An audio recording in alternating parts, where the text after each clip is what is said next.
안녕하세요. 판도라입니다. 판도라의 격리실무 이번 시간에는요. 2022년 최저임금 엑셀 계산법 함께 알아보아요 시간을 가지도록 하겠습니다. 저는 이지집합건물 회계 컨설팅에서 근무하고 있고요. 네이버 카페 하고 있습니다. 그리고 집합건물 교육의 모든 것 네이파에서 강의하고 있습니다. 자, 최저시급 한번 연도를 좀 볼게요. 요거는 저희 카페에서 개발한 거고요.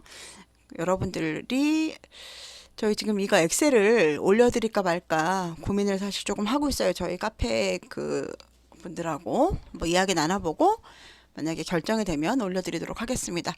최저임금은 최저시급 2019년, 2020년, 2021년, 2022년은 9,160원이죠. 그리고 최저임금 산입을 위한 제외 범위 중에서 상여금과 복리후생비는 퍼센테이지 25.7 점점 내려가죠. 2022년에는 상여금은 10%, 복리후생비는 2%로 책정되었습니다. 이거 나머지 거는 산입되는 거죠.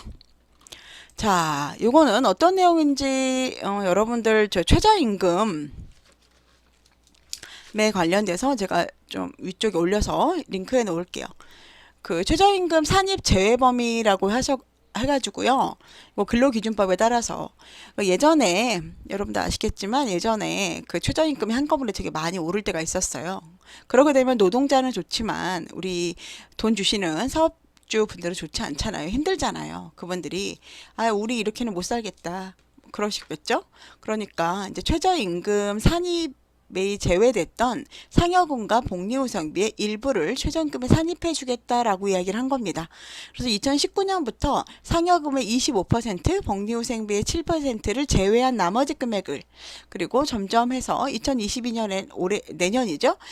100분의 10% 상여금은 그리고 복리후생비는 100분의 2 즉 2%를 제외한 나머지 금액을 최저임금에 산입할 수 있도록 되어 있습니다. 하지만 여기서 산입되는 상여금은요. 매달 지급되는 상여금과 복리후생비는 여기 보시면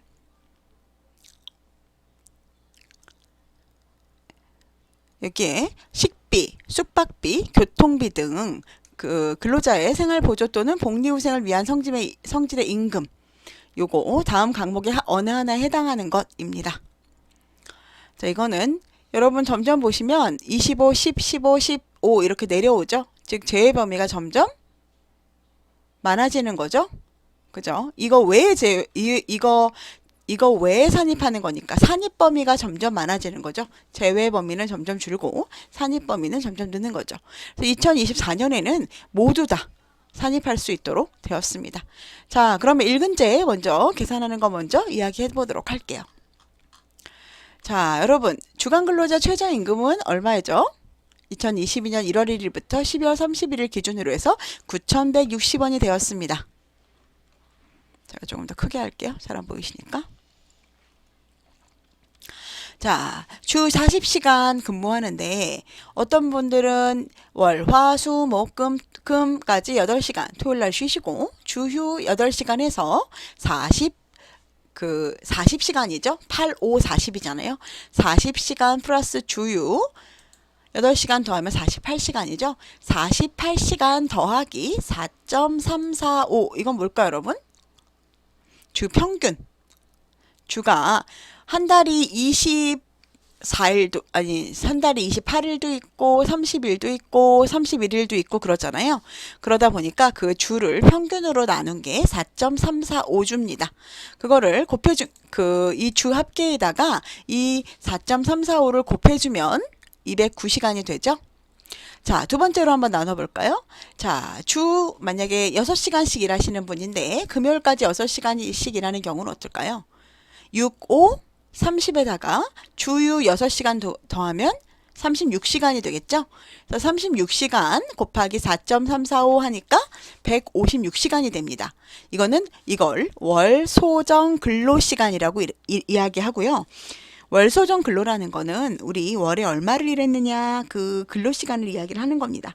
그러면 이거에 대해서 월간 총임금을 한번 계산을 할 건데 최저임금에 미달하지 않기 위해서는 최저시급을 월 소정 근로시간에 곱해주면 되겠죠.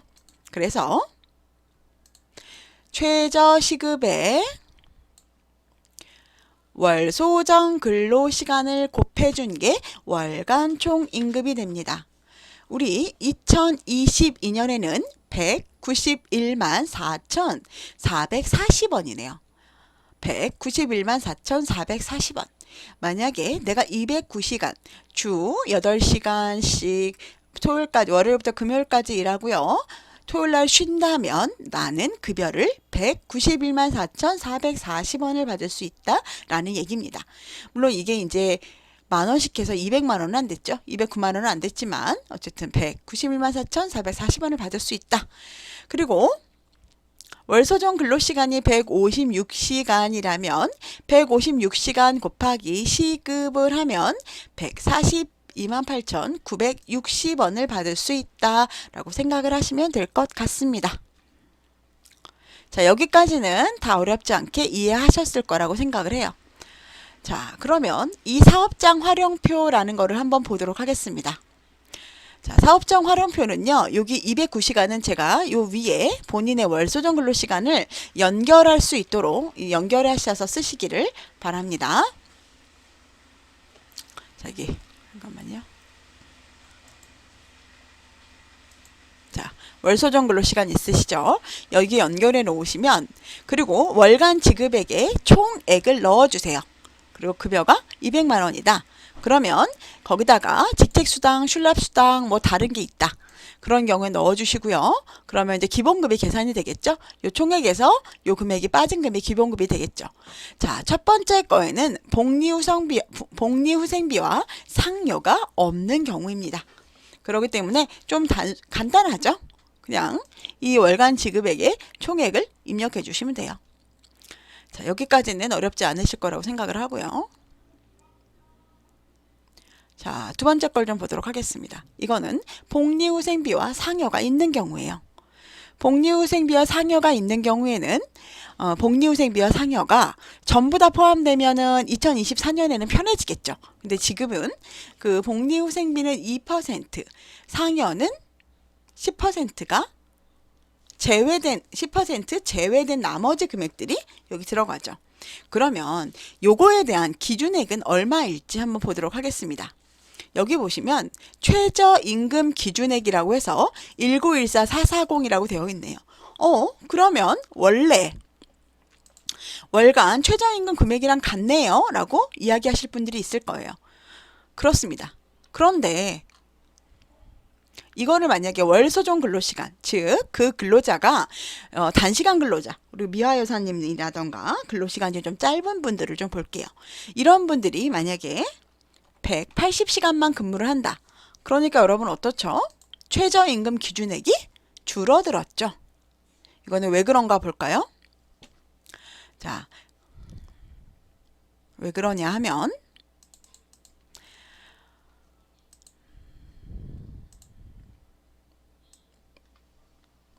복리후생비와 상여금은 법정 최저시급 곱하기 직원 월소정 근로시간을 기준으로 합니다. 즉 8시간씩 했기 때문에 그 209시간이 됐잖아요. 그리고 209 곱하기 9,160원을 했기 때문에 191만 4,440원이 됐던 거고, 월 소정 근로시간이 만약에 줄어들게 되면 거기에 맞춰서 최저임금액이 줄어든다라는 이야기였던 겁니다. 그래서 이분의 월 소정 근로액이 줄어드니까 곱하기 9,160원을 하니까 164만 8,800원이 된 겁니다. 이해되시나요? 자, 그러면 계산을 한번 좀 해보도록 할까요? 자, 최저임금의 기준이고요. 여기 월간 지급액에다 총합계를 써주세요. 그리고 그분의 뭐 직책수당, 재수당, 복리후생비, 상여 이렇게 기재를 해줍니다. 당연히 이분은 금액이 191만 4,450원이어서 최저임금이 충족이 됐죠. 근데 복리후생비와 상여가 들어갔을 때는 어떤가 한번 보도록 하겠습니다. 복리후생비의 최저임금 기준액의 2% 한번 해볼까요? 여기다 밑에다가 한번 해볼까요? 자, 이거에 최저임금 기준액의 2%는 여러분 얼마죠? 38,289원이고요. 최저임금 기준액의 10%는 죄송합니다. 제가 뭐 이상하게 했나봐요.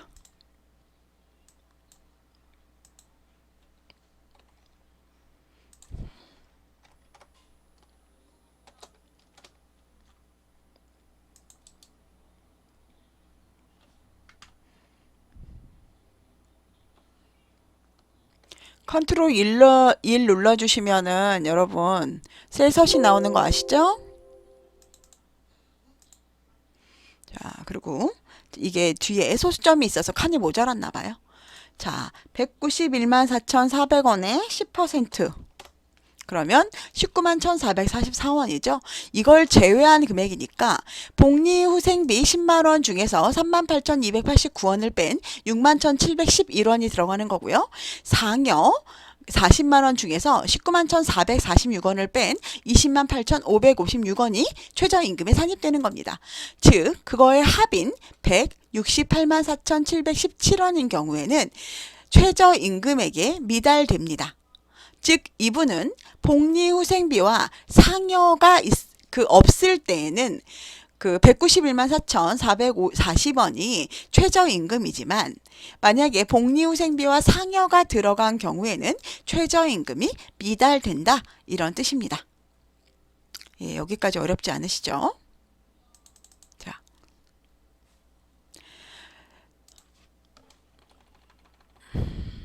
그래서 이 노란색 바탕에 금액만 입력을 해주시면은요, 이게 자동적으로 산출이 되는데 나머지 이런 출납수당이라던가 이런 부분은 본인이 넣어주시면 되고요. 요거는 최저임금 미달식입니다. 즉 최저임금을 계산할 때는 이거는 일근직이잖아요, 여러분. 주간 근로자입니다. 격일 근로자 아니죠?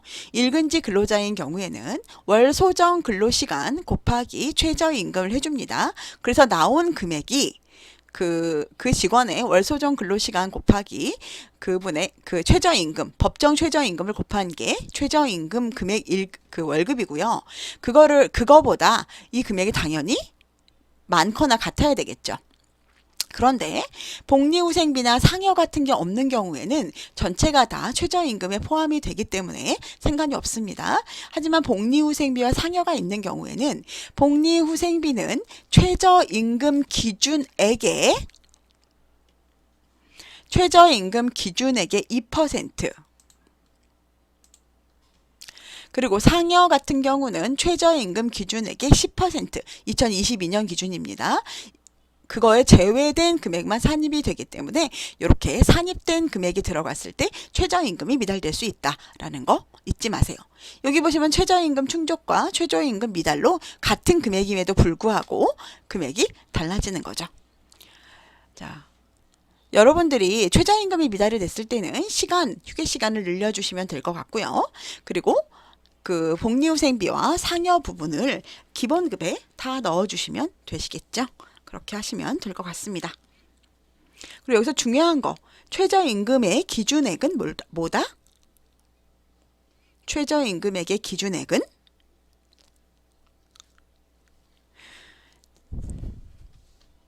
법정 최저 시급과 곱하기 그 직원의 월 소정 근로 시간이다. 이거 잊지 마세요.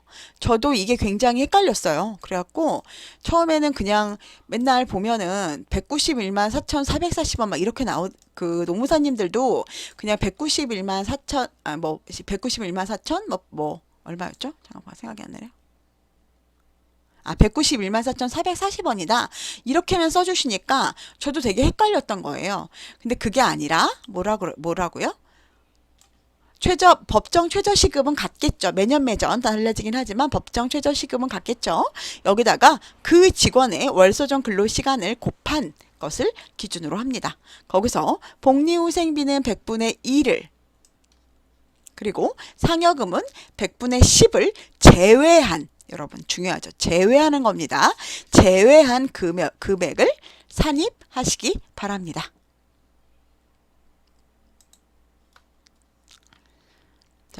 아까 설명드린 최저임금 산입 범위죠. 그래서 최저임금 월산입 191만 4,440원 곱하기 10%, 그리고 194만 4,440원 곱하기 2%, 요 나머지를 제외하고 산입해 주시면 되고요. 다시 한번 말씀드리면 이 소정 근로 시간, 그 소정 근로일에 지급하는 임금 외에 임금으로서 그 소정 근로 시간 요거 정확히 금액 지정해 주시면 되고요. 가산수당은 여러분 그 최저임금에 들어가지 않고요. 또 뭐가 안 들어갈까요? 그래서 야간 가산 수당, 시간의 근로 수당, 뭐 휴일 근로 수당 이런 거 다 안 들어가는 겁니다. 여러분, 무급 휴일 뭐 수당 뭐 이런 거 다 안 들어 무급 휴일 수당은 없죠. 어쨌든 연장 근로 수당 이런 거 다 안 들어가는 거예요, 여러분. 잊지 마세요. 자, 최저임금 격일제 근로자는 조금 어렵기 때문에 제가 이 부분은 다음 시간에 한번 이야기해 보도록 하겠습니다. 자, 저희 판도라 격리 실무는요, 업무 대행, 회계 대행, 회계 점검하고 있고요. 회계 분리, 교육 업무, 회계 조언 해드리고 있어요.